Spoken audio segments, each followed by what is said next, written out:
Une entreprise comme la fonderie Gaudin, c'est d'abord un bruit, un souffle, un rythme très particulier, unique.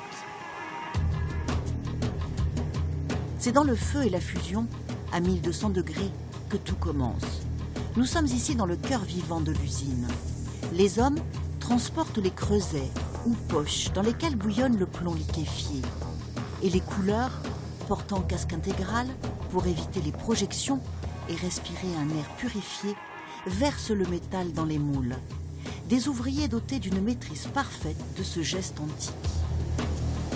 Ce sont des gens qui ont une expérience sans conteste et qui ont surtout une maîtrise de leur métier qui est importante.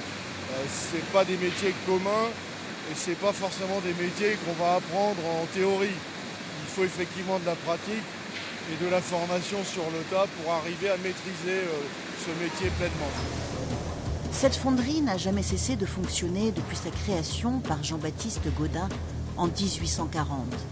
C'est ici que sont moulés les foyers des futurs poêles. Et dans ce cubilo, ce four géant, la fonte en fusion attend d'être coulée dans les moules en sable pressés par le Dysamatic. Il y a des opérateurs qui ont démarré à minuit pour démarrer le cubilo, pour que la fonte soit prête à être coulée et à mouler les pièces à 5 h du matin. Donc il y a 2 personnes qui ont démarré à minuit et en gros 18 personnes qui sont arrivées à 5 h et qui vont travailler jusqu'à 13 h. C'est-à-dire qu'une fois que c'est parti, il faut que ça y aille. C'est ça, tout à fait, parce que le cubilo coule en continu. Donc on n'a pas le droit à l'erreur. Une fois qu'on est lancé, il faut qu'on coule et qu'on continue à avancer. Donc même si on a une panne, il faut qu'on soit extrêmement réactif. Sinon on a plusieurs tonnes de fonte qui sont potentiellement perdues. Oui. Un matériau précieux. Ici, aucune perte. Tout est récupéré et refondu. Ce métal très lourd, alliance de fer et de carbone, est réputé pour sa force d'inertie. Il restitue lentement la chaleur et de plus se dilate et se rétracte sans problème. Il est donc idéal pour le foyer d'un poêle. Dans l'atelier et barbage, toujours ce bruit et cette vision étonnante des ouvriers portant un casque. Ici, on réceptionne les lourdes pièces tout juste sorties de fonderie pour les débarrasser des coulures éventuelles de fonte. La visière, elle sert justement pour éviter avoir des résidus de fonte. Si on ne porte pas ça, ça va se planter dans les yeux. Vous êtes fier de travailler pour Gaudin? Oui, parce que c'est un monsieur quand même qui est assez important, qui est connu dans le monde entier. Et c'est grâce à lui qui a fondé une famille en fait.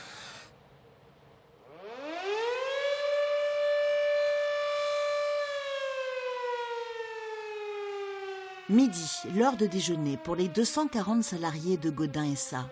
Le même rituel depuis 180 ans, l'âge de l'entreprise, situé juste en face du fameux Familistère. Cette cité ouvrière utopiste rêvée par son fondateur Jean-Baptiste Gaudin, un industriel français visionnaire à l'origine d'une saga qui survivra aux aléas économiques. Jusqu'à 2100 personnes travailleront ici en 1925 et ce musée, visitable les 1er mai, témoigne de la variété des produits estampillés de la célèbre flamme, longtemps numéro 1 dans les foyers français. Aujourd'hui, le site appartient au groupe des Cheminées Philippe et les poêles, à bois ou à granulés, ont bien changé d'allure.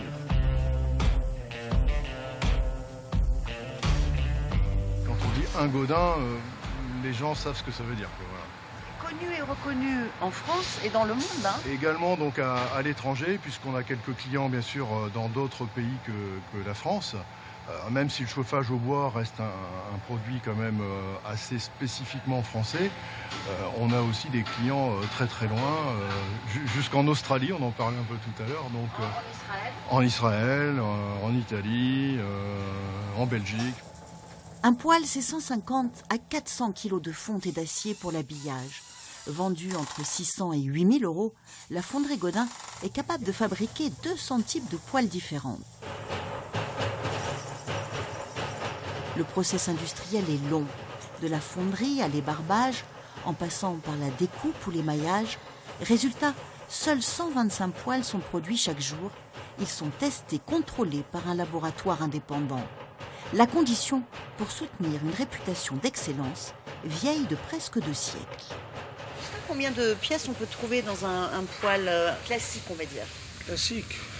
1, 2, 3, 4, 5, 6, 7, 9, à peu près entre 12 et 15. Et là, il faut être quand même précis et concentré, on imagine. Hein? Ah oui, parce qu'il faut mettre beaucoup de mastic, savoir les bonnes vis qu'il faut mettre à la bonne place. Donc ouais, il faut se concentrer.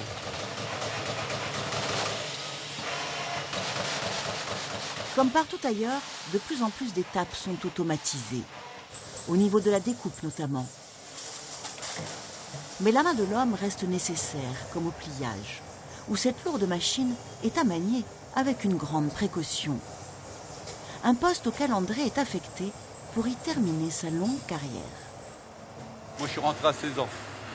À 16 ans, en 77. Donc, ça fait 42 ans. Et quand je partirai, j'aurai presque 44 ans de boîte.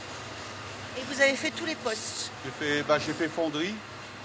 J'ai eu les poumons un peu abîmés. Et fonderie et barbage, les plus durs. Et puis après, tôlerie.